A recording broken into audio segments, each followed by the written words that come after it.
The Lord God has sent a message last night around 8 p.m. So for the record, I will record the day today. It's August 30, 2024. I'm here in Sydney, Australia. So last night at 8 p.m. the Lord God gave me a message. The message is very, very visual. It's like I'm watching a movie.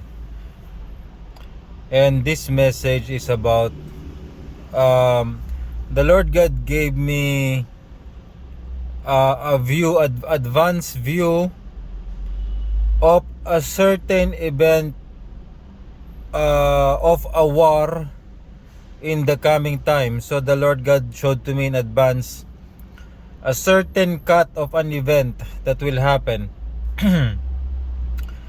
And even me personally, honestly, I'm surprised to see to saw what the Lord God has showed to me, because even me, I do not have any idea that will happen, but the Lord God showed this to me. I'm like watching a movie, and the Lord God, the Creator, the Father, written in the Holy Bible, or Allah in Arabic, the one true God, the one the Jews are worshiping in the Wailing Wall, God the Creator, He sent this message in advance.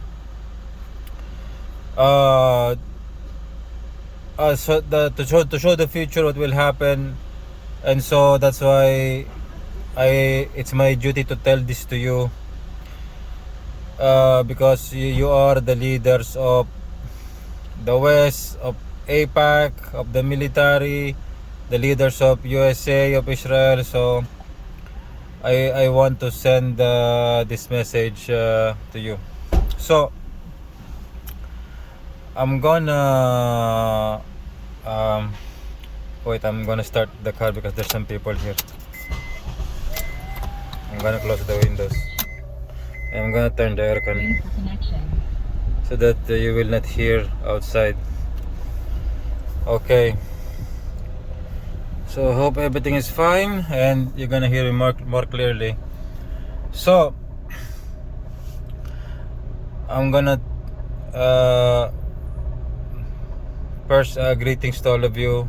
The Lord God is telling me to send greetings to all of you, to all the leaders of the elite, the real elite families leading USA and APAC, and the military, the king and queens in the UK, and I greet you all, and all the leaders in different nations. So I'm gonna tell you exactly what the Lord God had showed to me last night. So the scenario is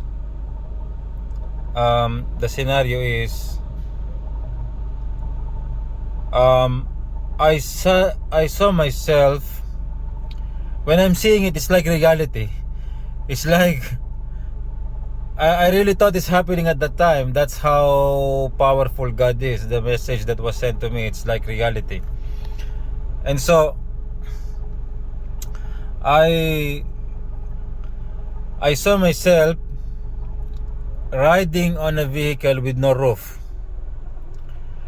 And when I look at my surroundings, I can see all these military men. The way they look like is like Western. So it's like the Western nations, their military. And these men, these soldiers are all in full battle,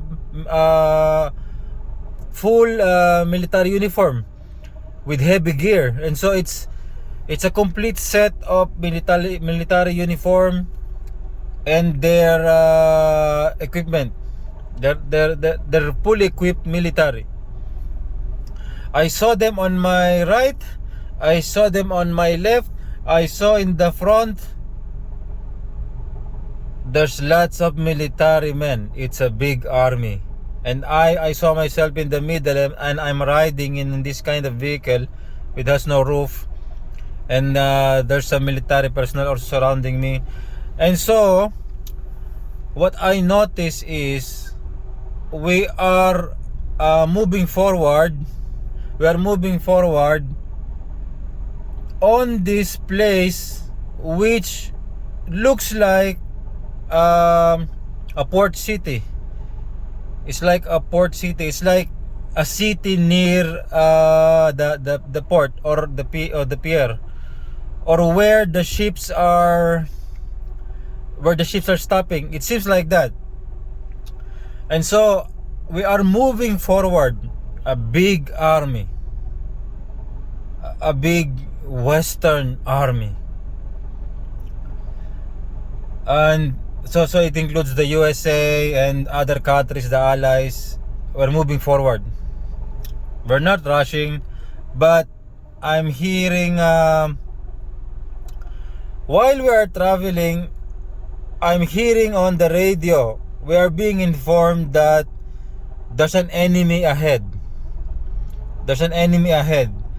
And so what happened is that what the Lord God showed me next is that we ride into a big ship. Oh wait, the people are gone. Okay, I'm gonna shut down this engine. My transmission is a bit noisy. Maybe you're hearing it. I'm using an old car today. So we ride into a ship, a boat, but it's big. It's like greenish in color, light green in color. It's not a destroyer or a real battleship, a full battleship. No, it has a top deck, but it is a military big. It's like a big transport vehicle with weapons on board. And so we ride there.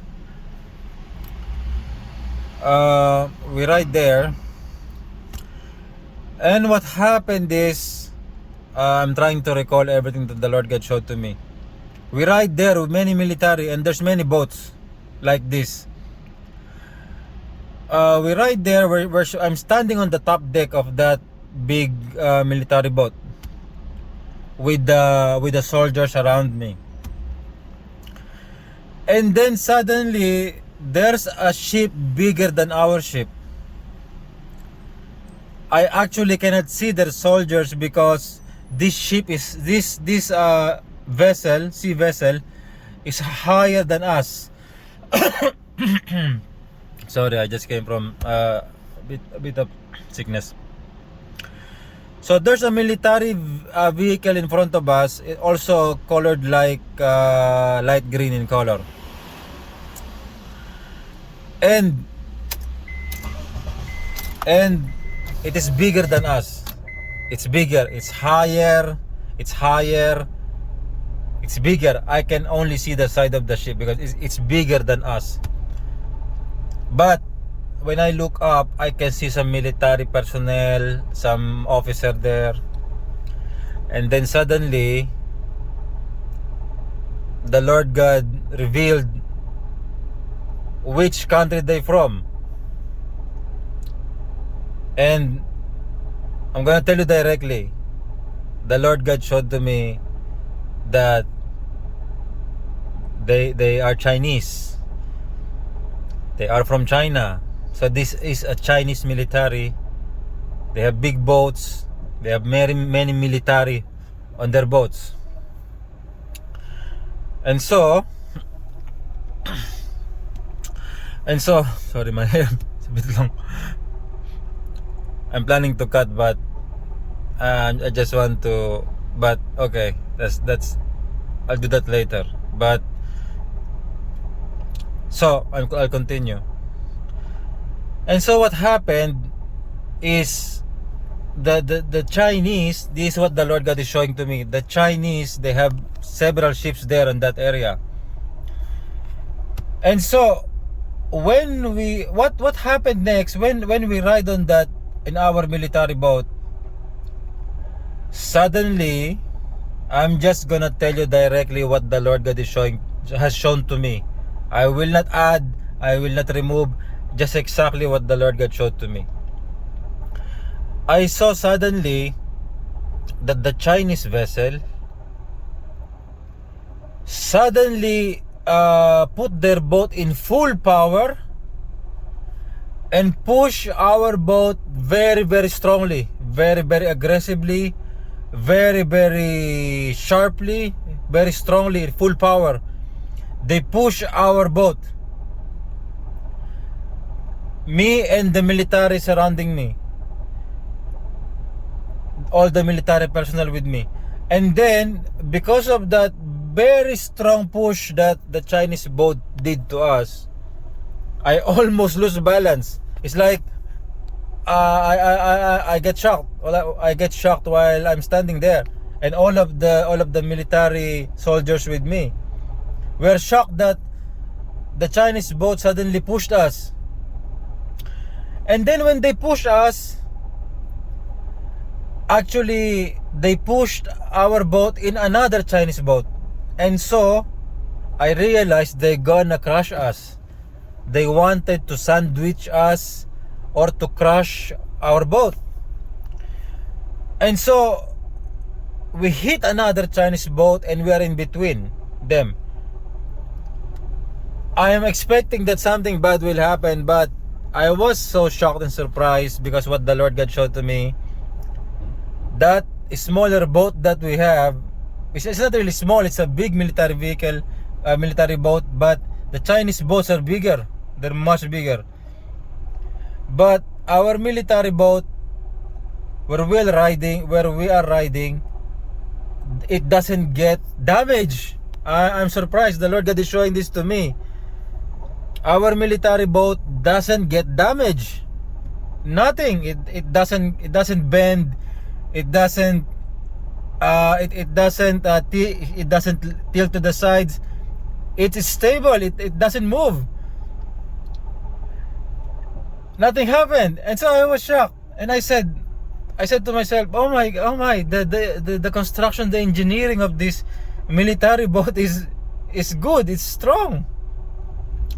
With that powerful push and impact that the Chinese boats did to us, we're okay.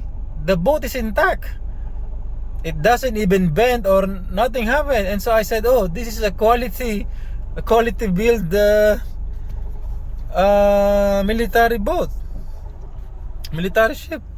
And so what happened, what the Lord God showed to me, I was also became so surprised and shocked, because suddenly the captain piloting our boat, he suddenly make a maneuver. It's like a sideways maneuver. What happened is, I saw it very clearly. The Chinese ship, because of that sudden maneuver that our captain did, the Chinese vessel with soldiers on the top there, standing there, they tilted. Because of the power, the very powerful push that our boat did to the Chinese ship, their ship tilted. It lost balance, and then it's starting to like become sideways. The boat became sideways and it started to sink. And so I was so shocked seeing everything that the Lord God is showing to me. It's actually my first time to saw this kind of things. The Lord God is showing that to me. And so what happened, I'm just gonna tell you directly what God showed to me. When we saw that the Chinese boat became sideways and started to sink, it tilted and becoming to sink, and of course the Chinese soldiers there, they're like out of balance, they fell into the water. On that scenario, this is just exactly what the Lord God showed to me. I'm telling you directly. I gave the order. The Lord God showed to me this. I gave the order, and then I said, I said to the whole army, to the whole armies with me, the whole Western army, there on that scenario, I told them, get your rifle and fire. And so the whole army took their rifle and shoot at them, and shot at their sinking boat, and shot everyone there. And so, because there's many Western armies surrounding me, and so this Chinese ship that is sinking, it almost surrounded by the Western army with me, and I told them to fire. And so all the soldiers point there and fire. And so while the Chinese boat is sinking, all the bullets are flying there. And I saw all the waves, I saw the ocean. So the Lord God showed to me very, very clearly. Sorry. The Lord God showed to me very, very clearly. And that's it. It ended there. The vision from the Lord God, it ended there. And then I was shocked. After seeing this, honestly, I was shocked. I did not expect to see something like this. It's my first time to see something like this that the Lord God has showed to me in advance. I myself, I'm surprised. And so it was last night 8 p.m. but I wasn't able to make a video, so I made the video today for the record. And this is a slice. This is a slice of an event in the future. The Lord God is showing in advance. The Lord God has showed to me as His servant, as His prophet. So I wanted you to know that. I'm sending this message to you so that you will know that the Lord God, the Creator, the Father, or they call Him Allah in Arabic by the Muslim people, the one true God, has shown in advance a slice of the event that will happen in the future. And so the Lord God, the Creator, is telling in advance that will happen. And so that's the message for today. And the Lord God is telling me right now to end the message. Oh, okay. The Lord God is telling me that I can say some words. What the Lord God made me understand the past days, because I know some things. The Lord God made me understand some things in the past days, but I did not make it a video. The Lord God is telling me not to do it, and so maybe I can share now. Yeah, so that attack by Ukraine inside Russia, no, it will not have any effect. They will be pushed back. That's a suicide mission. And I already told you that the F-16s that you will send to Ukraine will be shut down. I already told that days ago in one of my video. If you can check it out, they will be shut down. The pilots will die. The F-16s will be shut down. The anti-air systems of the Russians are already in position, and so you will just waste your fighter aircrafts there and the pilot. And the Lord God is telling me to end the message. So that's all I can say for today. Greetings to all the leaders of all the nations, and greetings to the military leaders, to the leaders of APAC, leaders of USA, to the very, very elite families who are really managing the war, USA and Israel. I greet you all. And of course, all the true servants of God the Creator. So glory to God the Father, the one true God. He is called the Father and Creator in the Holy Bible. He is called Allah in Arabic by the Muslim people. He is the one true God. And also glory to His Son, Lord Jesus Christ. Amen. To God be the glory. Amen.